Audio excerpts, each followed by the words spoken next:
ಪ್ರೀಸ್ the lord. ಪಿತನಿಗೂ ಸುತನಿಗೂ ಮತ್ತು ಪವಿತ್ರಾತ್ಮರಿಗೂ ಮಹಿಮೆಯಾಗಲಿ. ಆದಿಯಲ್ಲಿದ್ದ ಹಾಗೆ ಈಗಲೂ ಯಾವಾಗಲೂ ಸದಾ ಕಾಲಕ್ಕೂ ಸ್ತೋತ್ರ ಉಂಟಾಗಲಿ. Praise the Lord. Praise the Lord. ಪ್ರಭು ಯೇಸುವಿನಲ್ಲಿ ನನ್ನ ಪ್ರಿಯ ಸಹೋದರ ಸಹೋದರಿಯರೇ, ದೇವರ ಮಕ್ಕಳೇ, ದೇವರು ನಮ್ಮನ್ನು ಅತಿಯಾಗಿ ಪ್ರೀತಿಸುತ್ತಾರೆ. ದೇವರು ನಮ್ಮನ್ನು ಎಷ್ಟಾಗಿ ಪ್ರೀತಿಸುತ್ತಾರೆ ಎಂಬ ಅನುಭವಗಳನ್ನ ಈ ತಪಸ್ಸು ಕಾಲದ ಈ ದಿನಗಳಲ್ಲಿ ನಾವು ತಿಳಿದುಕೊಳ್ಳಬಹುದು. ನಾವು ತಪಸ್ಸು ಕಾಲದ ಈ ಕೊನೆಯ ದಿನಗಳಲ್ಲಿ, ಪವಿತ್ರ ವಾರಗಳಲ್ಲಿ ನಾವಿದ್ದೇವೆ. ಇಂದು ಮಂಗಳವಾರ, ನಾಳೆ ಬುಧವಾರ, ನಾಡಿದ್ದು ಪವಿತ್ರ ಗುರುವಾರ, ಪವಿತ್ರ ಶುಕ್ರವಾರ ಹಾಗೂ ಪ್ರಭು ಯೇಸುವಿನ ಪುನರುತ್ಥಾನದ ಮಹೋತ್ಸವವನ್ನು ನಾವು ಆಚರಿಸುತ್ತೇವೆ.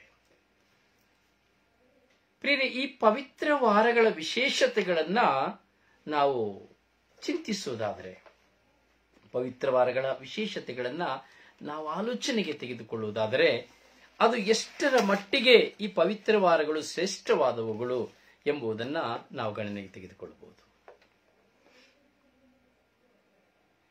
ತಪಸ್ಸು ಕಾಲ ಪ್ರಾರಂಭವಾಯಿತು, ಹೌದಲ್ಲ? 1, 2, 3 ಎಂಬುದಾಗಿ ಎಣಿಸಿ ಬರುವುದನ್ನು ನಾವು ನೋಡ್ತಾ ಇದ್ದೇವೆ. ಎಷ್ಟೋ ಜನ ಉಪವಾಸದಲ್ಲಿದ್ದೀರಿ, ಎಷ್ಟೋ ಜನ ಮಾಂಸ ನಿರೋಧನೆಯನ್ನು ಮಾಡಿದ್ದೀರಿ, ಎಷ್ಟೋ ಜನ ತ್ಯಾಗ ಮಾಡ್ತಾ ಇದ್ದೀರಿ, ಎಷ್ಟೋ ಜನ ಕುಡಿತ ಬಿಟ್ಟಿದ್ದೀರಿ. ಸಂತೋಷ. ಇದೆಲ್ಲವೂ ಒಂದು ತ್ಯಾಗಮಯ ಜೀವನ.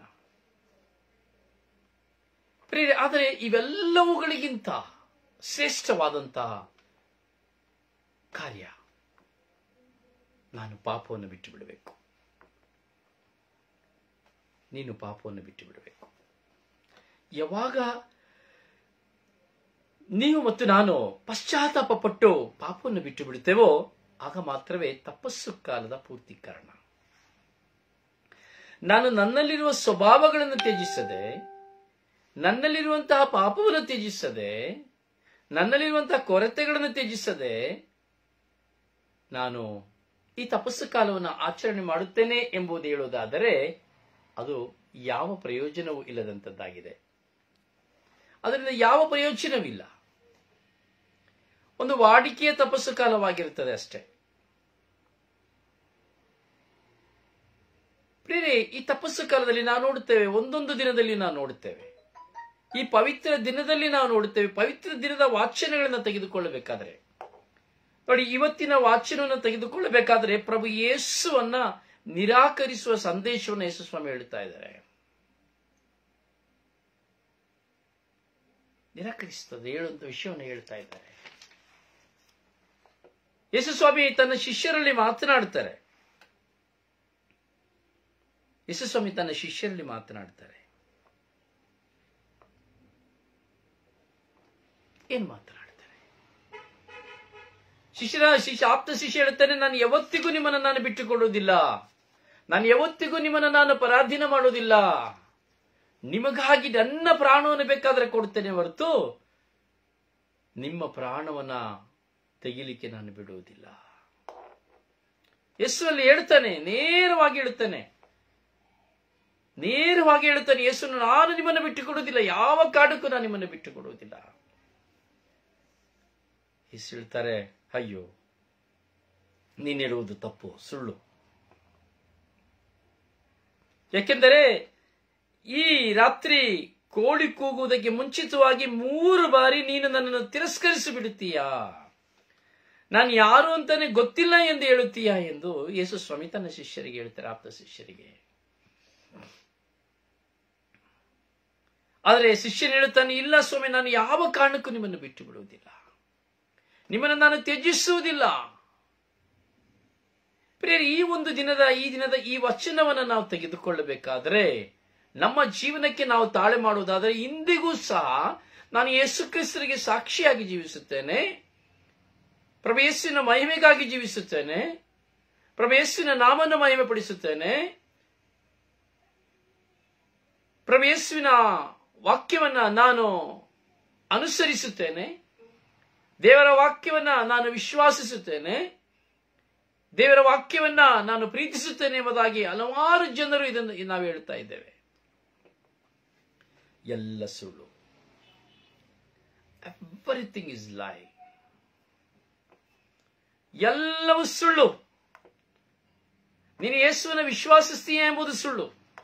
ಯಾಕೆಂದರೆ ಆ ಯೇಸುವನ್ನು ವಿಶ್ವಾಸಿಸುತ್ತೀಯ ಎಂದು ಹೇಳುವುದರಲ್ಲಿ ಒಂದು ಸ್ವಾರ್ಥವಿದೆ. ಯೇಸುವಿನ ನಾಮವನ್ನು ಮಹಿಮೆಪಡಿಸುತ್ತೀಯ ಎಂದು ಹೇಳ್ತಾ ಇದೆಯಾ, ಅದು ಸುಳ್ಳು. ಅಲ್ಲಿಯೂ ಸಹ ನಿನ್ನ ಸ್ವಾರ್ಥವಿದೆ. ಯೇಸುವಿಗಾಗಿ ಜೀವಿಸುತ್ತೇನೆ ಎಂದು ಹೇಳುತ್ತಾ ಇದೆಯಾ, ಅದು ಸುಳ್ಳು. ಅಲ್ಲಿಯೂ ನಿನ್ನ ಸ್ವಾರ್ಥವಿದೆ. ಯೇಸುವಿನ ಮಹಿಮೆಗಾಗಿ ಜೀವಿಸುತ್ತೇನೆ ಎಂದು ಹೇಳ್ತಾ ಇದೆಯಾ, ಅದು ಸುಳ್ಳು. ಅಲ್ಲಿಯೂ ನಿನ್ನ ಸ್ವಾರ್ಥವಿದೆ. ನೀನು ಪ್ರಬೋಧಕನಾಗಿರಬಹುದು, ಯಾಜಕನಾಗಿರಬಹುದು, ಸಭಾಪಾಲಕನಾಗಿರಬಹುದು, ಪಾಸ್ಟರ್ ಆಗಿರಬಹುದು, ಪ್ರಾರ್ಥಿಸುವವರಾಗಿರಬಹುದು, ನೀನು ಯಾವ ವಿಧದಲ್ಲಿ ವರದಾನಗಳನ್ನು ಪಡೆದಿರಬಹುದು, ನೀನಾಡುವುದೆಲ್ಲವೂ ಸುಳ್ಳು. ನಿನ್ನ ಕ್ರಿಸ್ತನಿಗಾಗಿ ನೀನು ಜೀವಿಸುತ್ತೇನೆ ಎಂದು ಹೇಳುವುದು ಸುಳ್ಳು. ಅಂದರೆ ಆ ಪದವು ಸುಳ್ಳಾಗಿ ಬಿಡುತ್ತದೆ, ಸುಳ್ಳಾಗಿಸಿ ಬಿಡುತ್ತೇವೆ. ಹೌದು, ನಮ್ಮ ಮನಸ್ಸಿನಲ್ಲಿ ಕುತೂಹಲವಿರುತ್ತದೆ. ನಾನು ಯೇಸುವಿಗಾಗಿ ಜೀವಿಸಬೇಕು, ಯೇಸುವಿಗಾಗಿ ಸಾಯಬೇಕು, ಯೇಸುವಿನ ನಾಮವನ್ನು ಮಹಿಮೆಪಡಿಸಬೇಕು, ಯೇಸು ಯೇಸು ಎಂಬುದಾಗಿ ನಾವು ಹೇಳ್ತೇವೆ. ಆದರೆ ಯೇಸುವನ್ನು ಪರಾಧೀನ ಮಾಡಿಬಿಡುತ್ತೇವೆ, ಯೇಸುವನ್ನು ಬಿಟ್ಟು ಬಿಡುತ್ತೇವೆ. ನಮ್ಮ ಪ್ರತಿಯೊಂದು ಸೇವಾ ಕಾರ್ಯಗಳಲ್ಲಿ ಸ್ವಾರ್ಥವನ್ನು ಮಾತ್ರ ನಾವು ನೋಡುತ್ತೇವೆ. ನಮ್ಮಲ್ಲಿ ಅಚಲವಾದ ವಿಶ್ವಾಸ ಉಂಟಾದರೆ ಸೈತಾನನು, ಶೋಧಕನಾದ ಸೈತಾನನು ಅವುಗಳನ್ನು ನಮ್ಮಿಂದ ತೆಗೆದು ಬಿಡುತ್ತಾನೆ.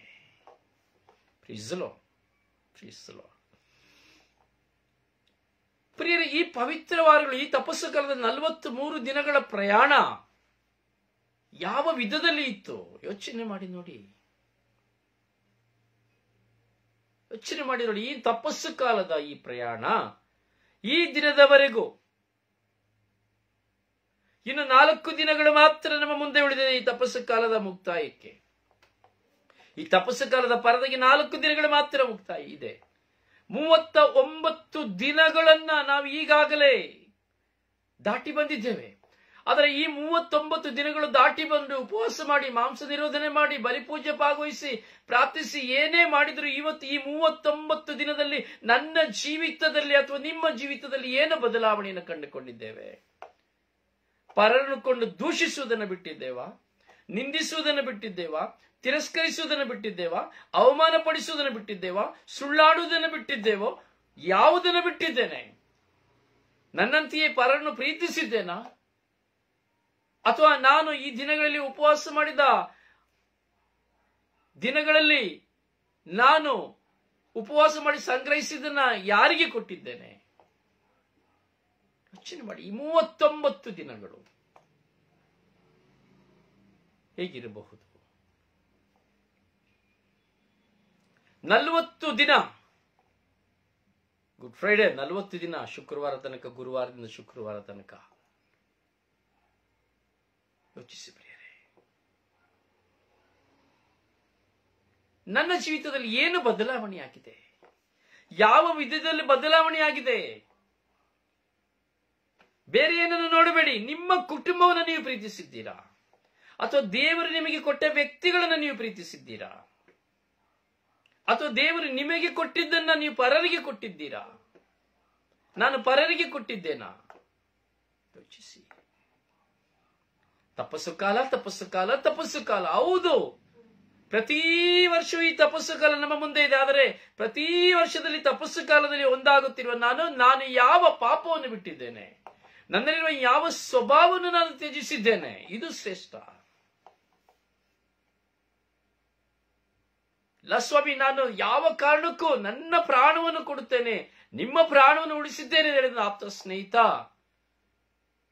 3 ಬಾರಿ ಕೋಳಿ ಕೂಗುವುದಕ್ಕೆ ಮುಂಚಿತವಾಗಿ ಇವರಾರೆಂದು ನಾನು ಅರಿಯೆನು ಎಂಬುದಾಗಿ ಹೇಳಿಬಿಡುತ್ತಾನೆ. ನಡೆಯುವ ಕಾರ್ಯವನ್ನು ಯೇಸುಸ್ವಾಮಿ ಮುಂಚಿತವಾಗಿ ಹೇಳುವಾಗಲೂ ಅವನು ವಾದ ಮಾಡಿದ. ಆದರೆ ಆ ಕೊನೆಯ ಕ್ಷಣಗಳಲ್ಲಿ ಅವನು 3 ಬಾರಿಯೂ ಸಹ, ಕೊನೆಯ ಬಾರಿ ತುಂಬಾ ತೀಕ್ಷ್ಣವಾಗಿ ಹೇಳುತ್ತಾನೆ, ಇವನಾರೆಂದು ನನಗೆ ಗೊತ್ತಿಲ್ಲ, ಇವರಾರೆಂದೇ ನನಗೆ ಗೊತ್ತಿಲ್ಲ. ಯಾಕೆ? ಪ್ರಾಣಭಯ, ಮರಣ, ಸ್ವಾರ್ಥ. ಹೀಗೆ ಪ್ರಭು ಯೇಸುವಿನಲ್ಲಿ ಆಪ್ತ ಸ್ನೇಹಿತನೇ ಯೇಸು ಕ್ರಿಸ್ತರನ್ನು ನಿರಾಕರಿಸಿದರು ಎಂದು ಹೇಳುವುದಾದರೆ, ನಾನು ಮತ್ತು ನೀವು, ನಾನು ಮತ್ತು ನೀವು ಯಾವ ವಿಧದಲ್ಲಿ ಪ್ರಭುವನ್ನು ನಿರಾಕರಿಸ್ತಾ ಇದ್ದೇವೆ? ಯಾವ ವಿಧದಲ್ಲಿ? ಹೇಳಿಲ್ಲ. ಮ್ಯಾಕ್ಸಿ ಪಿಂಟೋ ಯೋಚನೆ ಮಾಡಿಯಲ್ಲ. ಶಾಂತಿ ಸಂತೋಷ್ ಯೋಚನೆ ಮಾಡಿಯಲ್ಲ. ಜುಲಿಯನ ಯೋಚನೆ ಮಾಡಿಯಲ್ಲ. ಹೆಲೆನ್ ಯೋಚನೆ ಮಾಡಿಯಲ್ಲ. ಚೊಕೀಮ್ ಯೋಚನೆ ಮಾಡಿಯಲ್ಲ. ಹೌದು. ಪ್ರಕಾಶ್ ಯೋಚನೆ ಮಾಡಿ, ಯಾವ ವಿಧದಲ್ಲಿ ಈ 40 ದಿನಗಳ ಪ್ರಯಾಣವನ್ನ, ತಪಸ್ಸು ಕಾಲದ ಪ್ರಯಾಣವನ್ನ ನೀವು ಪೂರ್ತೀಕರಿಸಿದ್ದೀರಿ? ನಾನು ಪೂರ್ತೀಕರಿಸಿದ್ದೇನೆ? ಇಲ್ಲ, ಇಲ್ಲ, ಇಲ್ಲ. ಯಾಕೆಂದ್ರೆ ನಮಗೆ ಅಂಟಿಕೊಂಡಿರುವುದರಿಂದ ನಾವು ಹೊರಗೆ ಬರಲು ಆಗುತ್ತಿಲ್ಲ. ಪ್ರಯತ್ನಿಸಿದ್ರೆ ಆಗುತ್ತಾ ಇಲ್ಲ. ಮರಳಿ ಯತ್ನ ಮಾಡು. ಹೀಗೆ ನೀನು ಮತ್ತು ನಾನು ಸಾಯುವವರೆಗೂ ಈ ತಪಸ್ಸು ಕಾಲದ ಸ್ಮರಣೆ ಪ್ರತಿ ವರ್ಷ ನಮ್ಮ ಹಿಂದೆ ಇರುತ್ತದೆ.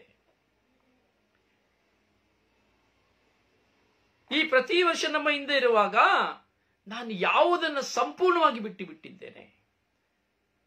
40 ದಿನ ಮಾಂಸ ಬಿಟ್ಟು 40 ದಿನ ಆದ್ಮೇಲೆ ಮಾಂಸ ತಿನ್ನೋದ್ರಲ್ಲಿ ಏನು ಅಲ್ಲಿ ಅತಿಶಯವೇನಿಲ್ಲ. ಅಥವಾ 40 ದಿನದಲ್ಲಿ ಊಟ ಮಾಡಿದೆ, 40 ದಿನಕ್ಕೆ ಊಟ ಮಾಡಿ ಆಮೇಲೆ ಊಟ ಮಾಡಿದ್ರೆ ಕೆಲವರು ಡಯಟ್ ಆಗ್ಬೇಕು ಅಂತ ಊಟ ಮಾಡೋದಿಲ್ಲ. ಈ ತಪಸ್ಸು ಕಾಲನ ಡಯಟ್ಗಾಗಿ ಉಪಯೋಗಿಸುವವರು ಸಹ ಇದ್ದಾರೆ. ಈ ತಪಸ್ಸು ಕಾಲನ ಆಚರಣೆಗಾಗಿ ಉಪಯೋಗಿಸುವರಿದ್ದಾರೆ. ಈ ತಪಸ್ಸು ಕಾಲನ ತೋರ್ಪಡಿಸುವುದಕ್ಕಾಗಿ ಉಪಯೋಗಿಸುವರಿದ್ದಾರೆ. ಹೌದು ಪ್ರಿಯರೇ. ಪ್ರಿಯರೇ, ನಾನು ಮತ್ತು ನನ್ನ ದೇವರ ಆ ಅನ್ಯೋನ್ಯತೆ, ಐಕ್ಯತೆ ನಾನು ಕಂಡರಿತುಕೊಳ್ಳಬೇಕು.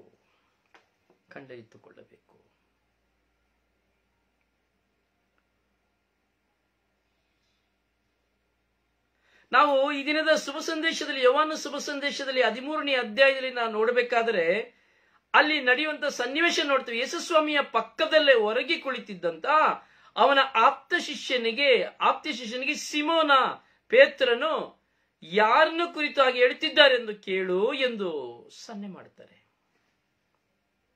ಯೇಸುಸ್ವಾಮಿ ಹೇಳ್ತಾರೆ, ನನ್ನ ಮೊಗ್ಗಲಲ್ಲೇ ಇರೋನು ನನಗೆ ಮೋಸ ಮಾಡುತ್ತಾನೆ ಎಂಬುದಾಗಿ, ನನ್ನನ್ನು ಹಿಡಿದೊಪ್ಪಿಸುತ್ತೇನೆ ಎಂಬುದಾಗಿ, ಸತ್ಯವಾಗಿ ಹೇಳುತ್ತೇನೆ ಎಂಬುದಾಗಿ ಹೇಳುತ್ತಾರೆ. ಇಲ್ಲಿ ಯವನ ಪೇತ್ರ ಅಲ್ಲಿ ಇರ್ತಾರೆ ಪಕ್ಕದಲ್ಲಿ, ಅಲ್ಲಿ ಸನ್ನೆ ಮಾಡ್ತಾರೆ, ಯಾರನ್ನು ಕುರಿತು ಹೇಳ್ತಾ ಇದ್ದಾರೆ?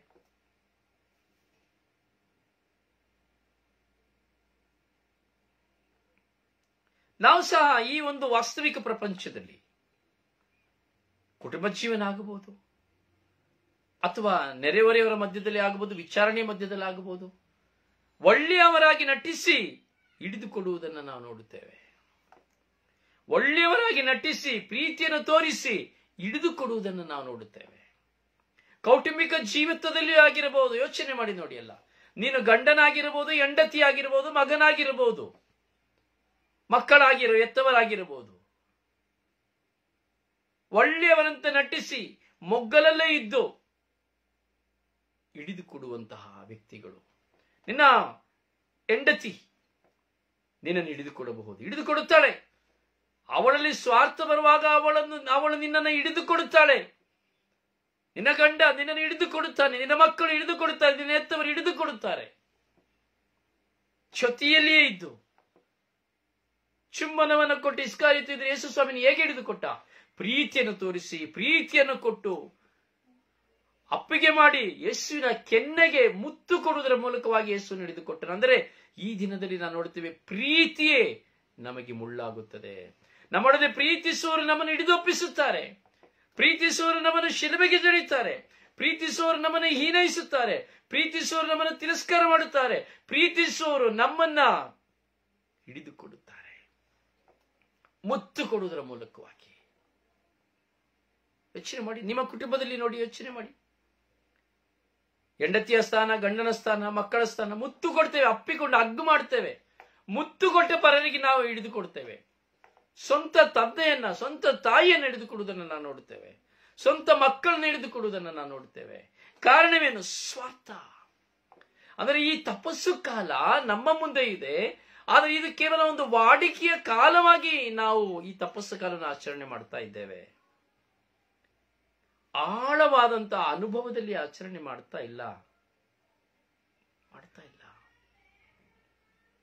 ನಾನು ಅದಕ್ಕೆ ಅವಾಗಲೇ ಜೂಲಿಯನ್ನ ಕೇಳಿದೆ, ಜೂಲಿಯನ ನಿನ್ನ ತಪಸ್ಸು ಕಾಲದ ಆಚರಣೆ ಹೇಗಿದೆ ಎಂಬುದಾಗಿ ನಾನು ಕೇಳಿದೆ. ಶಾಂತಿ ಸಂತೋಷನ ಕೇಳಿದೆ. ಪ್ರಿಯ, ತಪಸ್ಸು ಕಾಲದ ಆಚರಣೆ ತ್ಯಾಗಮಯದ ಆಚರಣೆ, ಸ್ಯಾಕ್ರಿಫೈಸಿಂಗ್, ತ್ಯಾಗ ಮಾಡಬೇಕು. ನೋಡಿ, ಇದೇ ದಿನಗಳಲ್ಲಿ ನಾವು ನಮ್ಮ ಮುಸ್ಲಿಂ ಸಹೋದರರ ರಂಜಾನ್ ದಿನದ ಉಪವಾಸವೂ ಸಹ ಪ್ರಾರಂಭವಾಗಿದೆ. ಇವತ್ತು ಅವರಿಗೆ 15ನೇ ದಿನ. ನಮ್ಮ ಜೂಲಿಯನ ಮನೆಯಲ್ಲಿ ಸಹ ಅವರ ಸರ್ ಆಚರಣೆ ಮಾಡ್ತಾ ಇದ್ದಾರೆ. ಅವರ ಕುಟುಂಬದಲ್ಲಿ ಎಷ್ಟು ಆಶ್ಚರ್ಯ ವಿಚಾರಗಳನ್ನು ನೋಡಿರ್ಬೋದು. ಬೆಳಿಗ್ಗೆ 5 ಗಂಟೆಗೆ ಉಪಹಾರವನ್ನು ಸೇವಿಸಿ ಸಾಯಂಕಾಲ ತನಕ ನೀರನ್ನು ಸಹ ಕುಡಿಯದೆ 6:30 ಆಗುವಾಗ ಊಟವನ್ನು ಭುಜಿಸುತ್ತಾರೆ. ಮೊದಲನೆಯ ಅವರ ಸ್ಯಾಕ್ರಿಫೈಸ್. ಎಲ್ಲ ಊಟ ಮಾಡುತ್ತಾರೆ. ಊಟದಲ್ಲಿ ಯಾವ ರಿಸ್ಟ್ರಿಕ್ಷನ್ ಇಲ್ಲ. ಮೀನು ತಿನ್ನೋದಿಲ್ಲ, ಮಾಂಸ ತಿನ್ನೋದಿಲ್ಲ, ಬೀಫ್ ತಿನ್ನೋದಿಲ್ಲ, ಯಾವುದೂ ಇಲ್ಲ. ಉಪವಾಸ ಮಾಡ್ತಾರೆ. ಚಿಕ್ಕ ಮಕ್ಕಳು ಪ್ರಿಯರೇ, 6 ವರ್ಷ ಮಕ್ಕಳು, ನೀವು ನಂಬೋದಿಲ್ಲ, 6 ವರ್ಷ 7 ವರ್ಷ ಮಕ್ಕಳುಗಳು ಉಪವಾಸ ಮಾಡ್ತಾ ಇದ್ದಾರೆ. ನನಗೆ ಆಶ್ಚರ್ಯ. ನೀರನ್ನು ಸಹ ಕುಡಿಯದೆ ಸಂಜೆಯ ತನಕ ಉಪವಾಸ ಮಾಡುವಂತವ್ರು. ಆದರೆ ಅವರು ಎಲ್ಲವನ್ನ ಪೂಜಿಸುತ್ತಾರೆ. ಅಂದ್ರೆ ವಾಕ್ಯ ಹೊರಗಿನಿಂದ ಒಳಗೆ ಹೋಗುವುದು ಮನುಷ್ಯನನ್ನು ಕುಲುಷಿತಗೊಳಿಸುವುದಿಲ್ಲ, ಒಳಗಿನಿಂದ ಹೊರಗೆ ಬರುವಂತದ್ದೇ ಮನುಷ್ಯನನ್ನು ಕುಲುಷಿತಗೊಳಿಸುತ್ತದೆ. ಅದರಿಂದ ಅವರು ತಿನ್ನುವುದರಲ್ಲಿ ರಿಸ್ಟ್ರಿಕ್ಷನ್ ಇಲ್ಲ. ದೇವರ ಮುಂದೆ ಉಪವಾಸ ಮಾಡಬೇಕು. ಅದು 6 ವರ್ಷ ಮಗು, 7 ವರ್ಷ ಮಗು ಆದ್ರೂ ಉಪವಾಸ ಮಾಡಬೇಕಂದ್ರೆ ಆ ಟ್ರೆಡಿಷನ್ ಅವರು ಬಿಟ್ಟುಕೊಡುವುದಿಲ್ಲ. ಆಚರಿಸಬೇಕು, ಬಿಟ್ಟುಕೊಡುವುದಿಲ್ಲ. 2ನೇ ಹಂತದಲ್ಲಿ ನಾವು ನೋಡುತ್ತೇವೆ, ಅವರು ಉಪವಾಸದ ಈ 30 ದಿನಗಳು ಉಪವಾಸ ಮಾಡಬೇಕಾದರೆ ಅವರ ಆಸ್ತಿಯಲ್ಲಿ ಪಾಲನ್ನ ಮಾಡುತ್ತಾರೆ. ಅವರಿಗಿರುವ ಲಾಭಕ್ಕೆ ಅನುಸಾರವಾಗಿ ಆಸ್ತಿಯಲ್ಲಿ ಅವರು 1 ವರ್ಷದಿಂದ ದುಡಿದಂತ ಹಣವನ್ನು ಲೆಕ್ಕಾಚಾರ ಮಾಡಿ ಅದರಲ್ಲಿ ದೇವರಿಗಾಗಿ ಎಂಬ ಹೆಸರಿನಲ್ಲಿ ಅದನ್ನ ಬಡವರಿಗೆ ಹಂಚುವುದಕ್ಕಾಗಿ ಅದನ್ನ ವಿಭಜಿಸುತ್ತಾರೆ. ಹೌದಲ್ಲ ಜೂಲಿಯನ್ನ?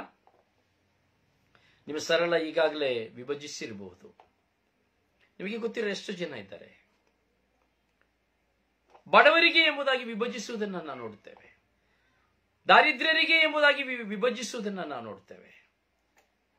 ನೆರೆಹೊರೆಯವರಿಗಾಗಿ ಎಂಬುದಾಗಿ ವಿಭಜಿಸುವುದನ್ನು ನೋಡುತ್ತೇವೆ. ತಮ್ಮ ಆಸ್ತಿಯನ್ನು ಸಹ ಅವರು ವಿಭಜಿಸುತ್ತಾರೆ ಮುಸ್ಲಿಂ ಸಹೋದರರು. ಆದರೆ ಕ್ರೈಸ್ತನಾಗಿರುವ ನಾನು ಏನನ್ನು ವಿಭಜಿಸುತ್ತಾ ಇದ್ದೇನೆ? ಅಂತೋಣಿ ಪ್ರಕಾಶ್, ಏನನ್ನ ವಿಭಜಿಸ್ತಾ ಇದ್ದೇವೆ ನಾವು? ತಪಸ್ಸು ಕಾಲದಲ್ಲಿ ಇದ್ದೇವೆ, ಉಪವಾಸ ಮಾಡ್ತಾ ಇದ್ದೇವೆ, ತಿನ್ನೋದಿಲ್ಲ, ಮಾಂಸ ತಿನ್ನೋದಿಲ್ಲ, ಮೀನು ತಿನ್ನೋದಿಲ್ಲ, ಉಪವಾಸ ಎಂಬುದಾಗಿ ಹೇಳ್ತೇವೆ. ಆದರೆ ನಾವು ಯಾವುದನ್ನ ಬಿಟ್ಟು ಬಿಡ್ತಾ ಇದ್ದೇವೆ? ಯಾವುದನ್ನ ಬಿಟ್ಟಿದ್ದೇವೆ? ಯಾವುದನ್ನ ಬಿಡ್ಲಿಕ್ಕೆ ಸಿದ್ಧರಾಗಿದ್ದೇವೆ, ಹೇಳಿದ್ದೇವೆ, ಆದರೆ ಬಿಡಲಿಲ್ಲ. ಇದೇನು ತಪಸ್ಸು ಕಾಲವೇ? ಇಲ್ಲ. ಈ 39 ದಿನದ ಪ್ರಯಾಣದಲ್ಲಿಯೂ ನಾನು ಇನ್ನೂ ಬದಲಾವಣೆ ಆಗಲಿಲ್ಲ ಎಂದು ಹೇಳುವುದಾದರೆ, ನನ್ನ ಜೀವನವನ್ನು ನಾನು ಬದಲಿಸಿಕೊಳ್ಳಲಿಲ್ಲ ಎಂಬುದಾದರೆ, ನಾನು ಉಪವಾಸವಿದ್ದೇನು ಪ್ರಯೋಜನ? ಏನು ಪ್ರಯೋಜನವಿಲ್ಲ. ನೀನು ಮಾಂಸವನ್ನು ಬಿಟ್ಟು ಏನು ಪ್ರಯೋಜನ? ಏನು ಪ್ರಯೋಜನವಿಲ್ಲ. ಈಗ ಬಿಟ್ಟಿದ್ದೀಯ, ನಾಳೆ ಪ್ರಾರಂಭಿಸುತ್ತೀಯ. ಈಗ ನೀನು ಕುಡಿಯುವುದನ್ನು ಬಿಟ್ಟಿದ್ದೀಯ, ನಾಳೆ ಪ್ರಾರಂಭಿಸುತ್ತೀಯ. ಈಗ ಪ್ರಾರ್ಥಿಸುತ್ತಾ ಇದ್ದೀಯ, ಸ್ವಲ್ಪ, ನಾಳೆ ಬಿಟ್ಟು ಬಿಡುತ್ತೀಯ. ಇಷ್ಟೇ. ಸುಳ್ಳಾಡುವುದನ್ನು ಬಿಡಲಿಲ್ಲ, ದೂಷಿಸಿ ನಿಂದಿಸುವುದನ್ನು ಬಿಡಲಿಲ್ಲ, ತಿರಸ್ಕಾರ ಮಾಡುವುದನ್ನು ಬಿಡಲಿಲ್ಲ, ಅವಹೇಳನ ಮಾಡುವುದನ್ನು ಬಿಡಲಿಲ್ಲ, ಕೆಟ್ಟದ್ದನ್ನು ಬಿಡಲಿಲ್ಲ, ಮತ್ತೊಬ್ಬರ ಜೀವನವನ್ನು ನಾಶ ಮಾಡುವುದನ್ನು ಬಿಡಲಿಲ್ಲ, ಮತ್ತೊಬ್ಬರ ಸ್ಥಾನಮಾನಗಳನ್ನು ನಶಿಸುವುದನ್ನು ಬಿಡಲಿಲ್ಲ. ಹೌದು, ಯೋಚನೆ ಮಾಡಿ. ಯಾಜಕರನ್ನ ನೋಡಬಹುದು, ಇವತ್ತು ಸಭಾಪಾಲಕ ಪಾಸ್ಟರ್ದಾಗಿ ನೋಡಬಹುದು. ನೋಡಿ, ಅವರಲ್ಲಿ ಕಿತ್ತಾಟಗಳು. ಯಾಜಕರಿಗೆ ವಿರುದ್ಧವಾಗಿಯೇ ಕಿತ್ತಾಡಿ ಸಾಯ್ತಾ ಇದ್ದಾರೆ. ತಪಸ್ಸು ಕಾಲವಾದರೂ ಸಹ ದೂಷಣೆ, ನಿಂದನೆಗಳನ್ನು ನಾವು ನೋಡುತ್ತಾ ಇದ್ದೇವೆ. ಈ ಪಾಸ್ಟರ್ ಬಗ್ಗೆ, ಮತ್ತೊಂದು ಪಾಸ್ಟರ್ ಬಗ್ಗೆ, ಮತ್ತೊಬ್ಬರ ಸಭಾಪಾಲಕರ ಬಗ್ಗೆ, ಮತ್ತೊಬ್ಬರ ಯಾಜಕರ ಬಗ್ಗೆ ನಾವು ನೋಡ್ತಾ ಇದ್ದೇವೆ. ಎಷ್ಟು ಹೋರಾಟ.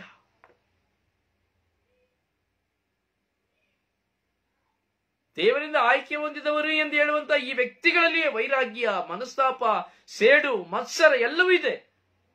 ನೀನು ಬಲಿ ಪೂಜೆ ಕೊಟ್ಟು ಏನು ಪ್ರಯೋಜನ? ನೀನು ಈ ಪವಿತ್ರವಾದವನ್ನು ಆಚರಣೆ ಮಾಡಿ ಏನು ಪ್ರಯೋಜನ? ಅಥವಾ ಈ ಪವಿತ್ರವಾದ ಆಚರಣೆಯಲ್ಲಿ ನೀನು ದಾನ ಧರ್ಮ ಮಾಡಿ ಏನು ಪ್ರಯೋಜನ? ಏನು ಪ್ರಯೋಜನವಿಲ್ಲ. ದೇವರಿದು ಯಾವುದನ್ನ ಕೇಳುವುದಿಲ್ಲ. ದೇವರಿದು ಯಾರನ್ನು ಕೇಳುವುದಿಲ್ಲ. ಹೌದಲ್ಲ ಚಿನ್ನು?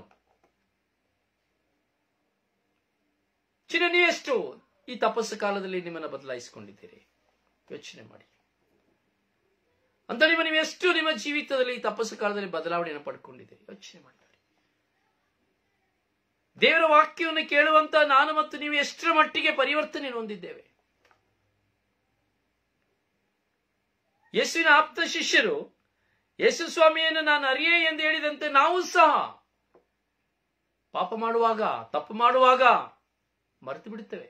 ಯೇಸುವನ್ನು ಮರೆತು ಬಿಡುತ್ತೇವೆ. ಅಂದ್ರೆ ಯೇಸುವನ್ನು ಹಿಡಿದುಕೊಡುತ್ತೇವೆ. ಪ್ರಿಯ ಸಹೋದರನೇ, ಸಹೋದರಿಯೇ,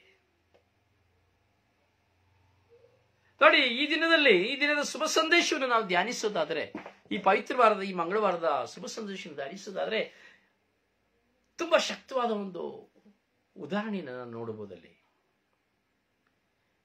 ನಾವೆಷ್ಟು ಜನ ಪವಿತ್ರ ಬಲಿ ಪೂಜೆಯಲ್ಲಿ ಭಾಗವಹಿಸ್ತೇವೆ. ಪವಿತ್ರ ಬಲಿ ಪೂಜೆಯಲ್ಲಿ ಭಾಗವಹಿಸಿ ಪರಮ ಪ್ರಸಾದವನ್ನು ಸ್ವೀಕರಿಸುತ್ತೇವೆ. ಯೇಸುವನ್ನು ನಮ್ಮ ಹೃದಯಕ್ಕೆ ನಾವು ಬರಮಾಡಿಕೊಳ್ಳುತ್ತೇವೆ. ಅದಕ್ಕಾಗಿ ನಾವು ಸಿದ್ಧರಾಗಿದ್ದೇವೆ. ಆದರೆ ಪರಮ ಪ್ರಸಾದವನ್ನು ಸ್ವೀಕರಿಸ್ತೇವೆ, ನಿಜ. ಪ್ರಭು ಯೇಸು ನಮ್ಮೊಳಗೆ ಬಂದರ, ನನ್ನೊಳಗೆ ಯೇಸು ಬಂದ್ರ ಇಲ್ವೋ ಎಂಬುದನ್ನು ಹೇಗೆ ಕನ್ಕ್ಲೂಡ್ ಮಾಡೋದು? ಅಂದ್ರೆ ಹೇಗೆ ಅರ್ಥ ಮಾಡಿಕೊಳ್ಳುವುದು? ಹೇಗೆ ಅಂತೋಣಿಯಮ್ಮ? ಯೇಸು, ಈಗ ನೀವು ಬಲಿ ಪೂಜೆಗೆ ಹೋದ್ರಿ, ಪರಮ ಪ್ರಸಾದ ಸ್ವೀಕರಿಸಿ ಬಂದ್ರಿ. ಯೇಸು ನಿಮ್ಮೊಂದಿಗೆ ಇದ್ದಾರಾ ಇಲ್ವಾ? ಚಿನ್ನು, ಯೇಸು ನಿಮ್ಮೊಂದಿಗೆ ಇದ್ದಾರಾ ಇಲ್ವಾ? ಜೂಲಿಯನ, ಯೇಸು ನಿಮ್ಮೊಂದಿಗೆ ಇದ್ದಾರಾ ಇಲ್ವಾ? ಶಾಂತಿ ಸಂತೋಷ್, ಯೇಸು ನಿಮ್ಮಲ್ಲಿದ್ದಾರಾ ಇಲ್ವಾ? ಪ್ರಕಾಶ್, ಯೇಸು ನಿಮ್ಮಲ್ಲಿ ಇದ್ದಾರಾ ಇಲ್ವಾ? ಹೆಲೆನ್, ಯೇಸು ನಿಮ್ಮಲ್ಲಿ ಇದ್ದಾರಾ ಇಲ್ವಾ? ಹೇಳಿ ಅಲ್ಲ, ಇದ್ದಾರಾ? ದೇವರ ವಾಕ್ಯವನ್ನು ಆಲಿಸ್ತಾ ಇದ್ದೀರಿ, ಈ ಸ್ವರ್ಗೀಯ ಮನ ಶುಶ್ರೂಷೆಯನ್ನ. ನೀವೆಲ್ಲರೂ ಪರಮ ಪ್ರಸಾದನ ಸ್ವೀಕರಿಸುತ್ತೀರಿ, ನಾನು ಸ್ವೀಕರಿಸುತ್ತೇನೆ. ಆದ್ರೆ ಯೇಸು ನನ್ನಲ್ಲಿ ಇದ್ದಾರಾ ಇಲ್ಲವಾ?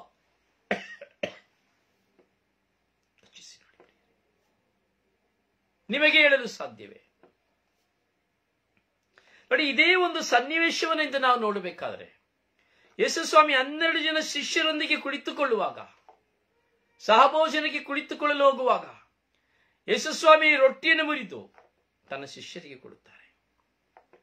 ಎಲ್ಲರೂ ಅದನ್ನು ಭುಜಿಸುವಾಗ ಪಾತ್ರೆಯಲ್ಲಿ ರೊಟ್ಟಿಯನ್ನು ಅಜ್ಜಿ ಯೇಸು ಎಲ್ಲರಿಗೂ ಕೊಡುವಾಗ ಪಕ್ಕದಲ್ಲಿದ್ದ ಇಸ್ಕಾರಿತ ಯೂದನಿಗೂ ಸಹ ಕೊಡುತ್ತಾರೆ. ಇಲ್ಲಿ ಇಸ್ಕಾರಿತ ಯೂದನ ಆ ರೊಟ್ಟಿಯನ್ನು ಭುಜಿಸಿದ್ದೇ ವಾಕ್ಯ ಹೇಳುತ್ತದೆ. ಇಸ್ಕಾರಿತ ಸಿಮೋನ ಮಗನಾದ ಇಸ್ಕಾರಿಯೋತನಿಗೆ ಕೊಟ್ಟರು. ಯೂದನು ಅದನ್ನು ತೆಗೆದುಕೊಂಡಿದ್ದೇ ತಡ ಸೈತಾನನು ಅವನನ್ನ ಹೊಕ್ಕನು. ಯೇಸು ಹೇಳಿದ್ರೆ, ಅವನನ್ನು ನೀನು ಏನ್ ಮಾಡಬೇಕು ಅಂತಿದ್ಯಾ ಅದನ್ನು ಹೋಗಿ ಮಾಡು. ನೋಡಿ, ಪರಮ ಪ್ರಸಾದವನ್ನ ಯೇಸುವಿನ, ಇಗೋ ನನ್ನ ಶರೀರ ಎಂದೇಳಿದ ಪ್ರಭು ಯೇಸುವಿನ ಶರೀರವನ್ನ ಇಸ್ಕಾರಿತ ಯೂದನಿಗೆ ಕೊಟ್ಟ ತಕ್ಷಣ ಅವನಲ್ಲಿ ನುಸುಳಿದ್ಯಾರು? ಸೈತಾನ. ಅದಕ್ಕೆ ನೋಡಿ, ಕೆಲವು ಸಭೆಯವರು ಪರಮ ಪ್ರಸಾದವನ್ನ ತಿರಸ್ಕರಿಸುತ್ತಾರೆ. ಈ ಒಂದೇ ಒಂದು ಚಿಂತನೆಯನ್ನ, ಒಂದೇ ಒಂದು ಮಾತನ್ನ ಇಟ್ಟುಕೊಂಡು ಸೈತಾನ ಅದನ್ನು ಪರಮ ಪ್ರಸಾದ ಭುಜಿಸುವಾಗ ಸೈತಾನ ಬರುತ್ತದೆ ಎಂಬುವಂತಹ ಅವಿವೇಕ, ಅಜ್ಞಾನ ವ್ಯಕ್ತಿಗಳು ಹೇಳುವುದನ್ನು ನಾವು ನೋಡ್ತೇವೆ. ಹಚ್ಚಿಕೊಟ್ರು. ಹಾಗೆ ನಾನು ಮತ್ತು ನೀವು ಪರಮಪ್ರಸಾದ ಸ್ವೀಕರಿಸುವಾಗ ನನ್ನೊಳಗೆ ಪ್ರವೇಶಿಸುವಂತಹ ಯೇಸು ಒಳಿತನ್ನ ಮಾಡುವವರಾಗಿದ್ದಾರೆಯೇ, ಅಥವಾ ಆ ಯೇಸುವಿನ ಶರೀರ ಎಂದು ಹೇಳುವ ಹಾಗೆ ವಿಶ್ವಾಸದ ಕೊರತೆಯಿಂದ ಸ್ವೀಕರಿಸಿ ಸೈತಾನನ್ನು ಪಡೆದುಕೊಳ್ಳುವ ನಾನು ದೇವರಿಗೆ ವಿರುದ್ಧವಾದ ಕಾರ್ಯಗಳನ್ನು ಮಾಡುತ್ತಾ ಇದ್ದೇನೆಯೇ? ಯೋಚಿಸು ನನ್ನ ಸಹೋದರ, ಸಹೋದರಿ. ನಾನು ಸಿದ್ಧನಿಲ್ಲದೆ, ನಾನು ಪರಿವರ್ತನೆ ಇಲ್ಲದೆ, ಪಶ್ಚಾತ್ತಾಪವಿಲ್ಲದೆ ನಾನು ಪರಮಪ್ರಸಾದವನ್ನು ಸ್ವೀಕರಿಸುವಾಗ ನನ್ನಲ್ಲಿ ಪ್ರವೇಶಿಸುವುದು ಸೈತಾನ. ಸೈತಾನ.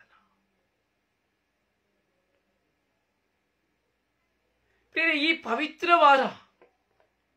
ಪವಿತ್ರವಾರದ ಈ ಪಯಣದಲ್ಲಿ ನಾವು ನೋಡ್ತೇವೆ, ಈ ದಿನದಲ್ಲಿ ಯೇಸುವನ್ನು ಹಿಡಿದುಕೊಡಬೇಕಾಗಿದ್ದಂತ ಇಸ್ಕರಿತ ಯೂದನನ್ನ ಹಾಗೂ ಯೇಸುವನ್ನ ನಿರಾಕರಿಸಿದಂತ 3 ಬಾರಿ ನಿರಾಕರಿಸಿದಂತಹ ಯೇಸುವಿನ ಆಪ್ತ ಸ್ನೇಹಿತನನ್ನ ನಾವು ನೋಡುತ್ತೇವೆ. Hallelujah, hallelujah. ಹೌದು ಪ್ರಿಯರೇ, ತುಂಬಾ ಆಳವಾಗಿ ಚಿಂತಿಸತಕ್ಕಂಥ ವಿಷಯವಾಗಿದೆ. ಆಳವಾಗಿ ಚಿಂತಿಸತಕ್ಕಂಥ ವಿಷಯವಾಗಿದೆ. ಆದರೆ ಅವುಗಳನ್ನು ನಾವು ಚಿಂತಿಸುವುದಿಲ್ಲ. ನಾಳೆಯೂ ಸಹ ನಾವು ಧ್ಯಾನಿಸುವುದಾದರೆ ಇದೇ ಒಂದು ಪಾಸ್ಕ ಭೋಜನದವನ್ನು ಕುರಿತಾದಂತಹ ಚಿಂತನೆಯನ್ನು, ಶುಭ ಸಂದೇಶವನ್ನು ನಾವು ನೋಡುತ್ತೇವೆ. ಗುರುವಾರ ನಾವು ನೋಡುವಾಗ ಪ್ರಭು ಯೇಸುವಿನ ಆ ಪೂಜ್ಯ ಔತಣದ ಪೂರ್ತೀಕರಣವನ್ನು ನಾವು ನೋಡುತ್ತೇವೆ. ಪ್ರೀತಿಯನ್ನು ಕುರಿತು, ಯಾಜಕತ್ವವನ್ನು ಕುರಿತು, ಪವಿತ್ರ ಬಲಿಯನ್ನು ಕುರಿತು ನಾವು ಚಿಂತಿಸುತ್ತೇವೆ. ಅದೇ ಶುಕ್ರವಾರ ನೋಡುವಾಗ ಪ್ರಭು ಯೇಸುವಿನ ಮರಣವನ್ನ ನಾವು ನೋಡುತ್ತೇವೆ, ಧ್ಯಾನಿಸುತ್ತೇವೆ. ಅದೇ ಶನಿವಾರ ರಾತ್ರಿ ನೋಡುವಾಗ ಪುನರುತ್ಥಾನದ ಮಹೋತ್ಸವವನ್ನು ನಾವು ನೋಡುತ್ತೇವೆ. ನಮಗಾಗಿ ಜನಿಸಿದರು, ನಮಗಾಗಿ ಸತ್ತರು, ನಮಗಾಗಿ ಮತ್ತೆದ್ದು ಬಂದರು ಎಂಬುದಾಗಿ. ಪ್ರಿಯ ಸಹೋದರನೇ, ಸಹೋದರಿಯೇ, ನಾವು ಅನೇಕ ವಿಷಯಗಳನ್ನ ಚಿಂತಿಸ್ತೇವೆ. ಅನೇಕ ವಿಷಯಗಳಲ್ಲಿ ನಾವು ಮಗ್ನರಾಗ್ತೇವೆ. ಕಾಲವೂ ಈ ತಪಸ್ಸು ಕಾಲಗಳ ಆಚರಣೆ ನಮ್ಮ ಮೇಲೆ ಇದೆ, ನಮ್ಮ ಮುಂದೆ ಇದೆ.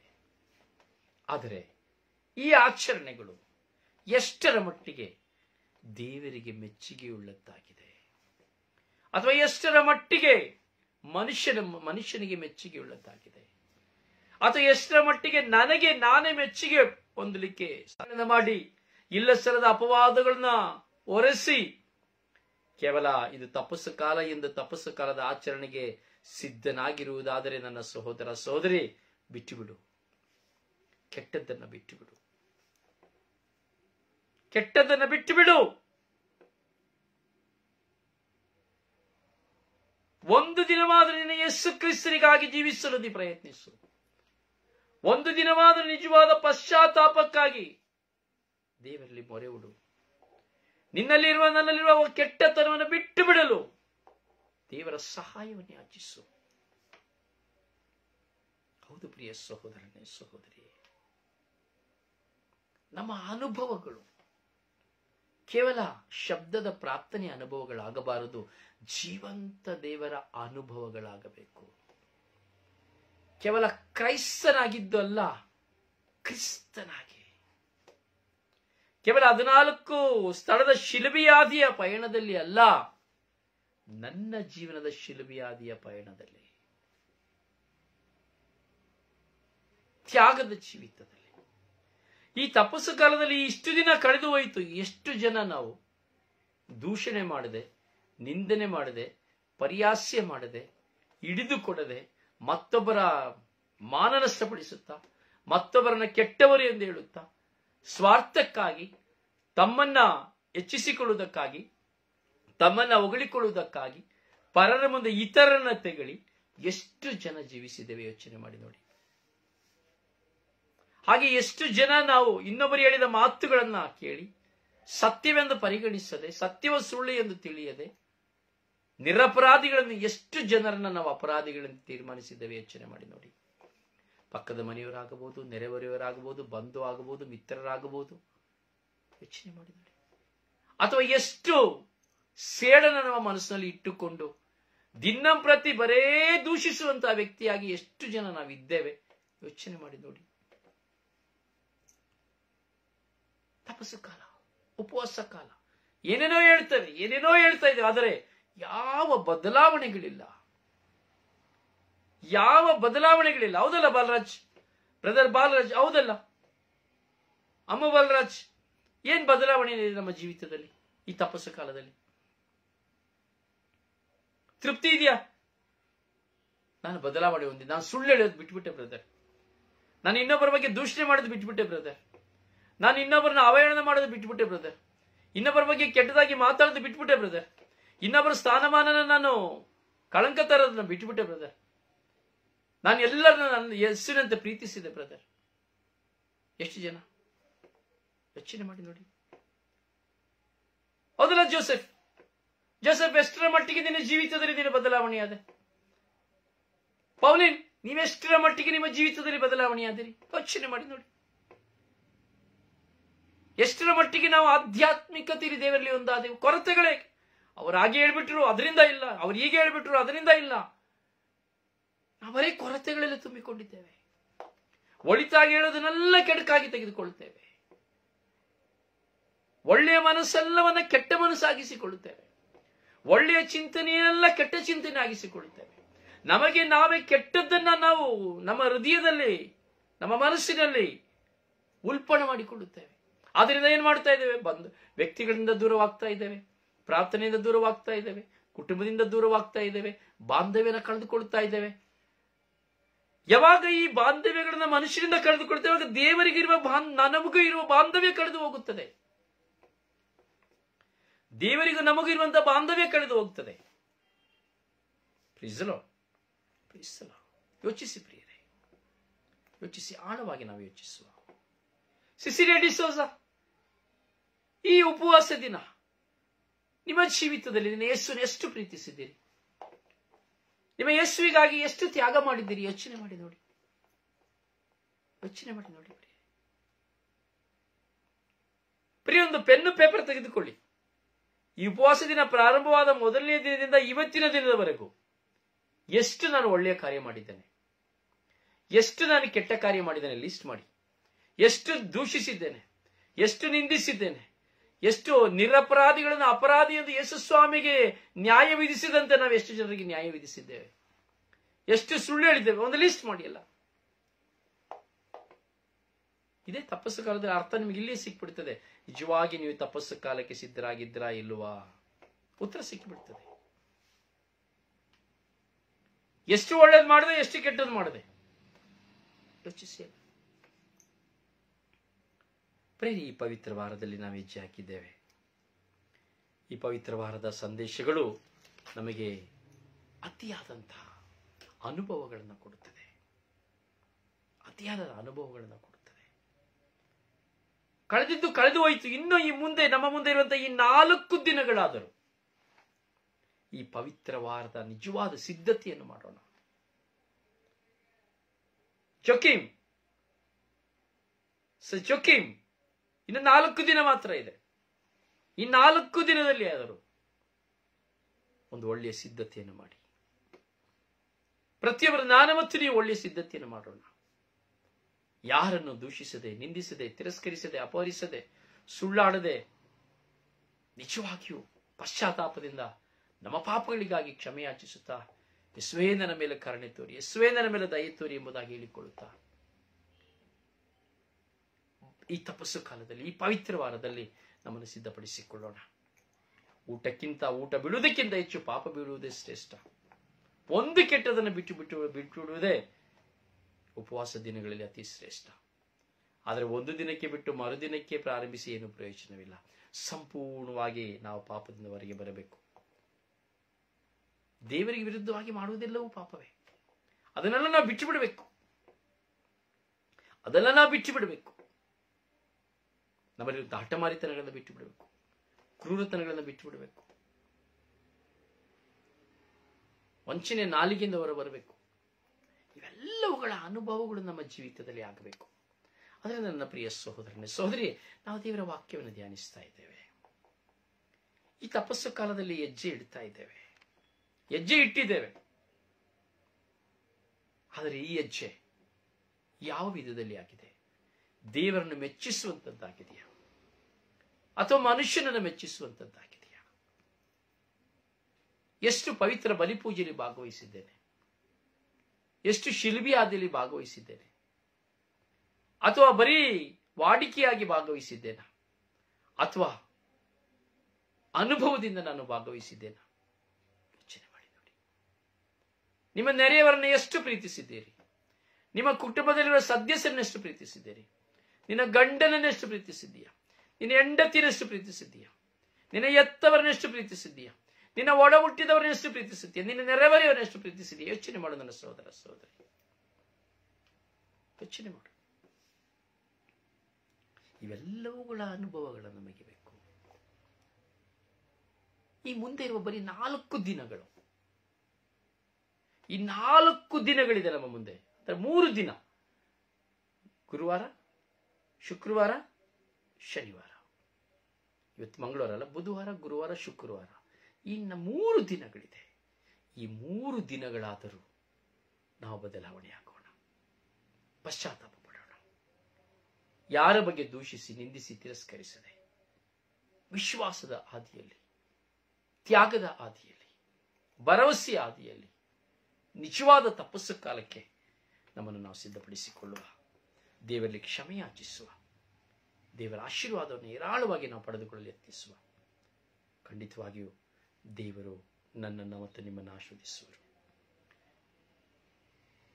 ದೇವರ ವಾಕ್ಯವನ್ನು ಆಲಿಸ್ತಾ ಇದ್ದೀರಿ, ಆಲಿಸಿ, ಪಾಲಿಸಿ, ಧ್ಯಾನಿಸಿ. ದೇವರು ನಿಮ್ಮನ್ನು ಆಶೀರ್ವದಿಸಲಿ. ನಿಮಗಾಗಿ ಪ್ರಾರ್ಥಿಸುವ ನಿಮ್ಮ ಸೇವಕ brother Rozario Pandavapura. Praise the Lord. May God bless you.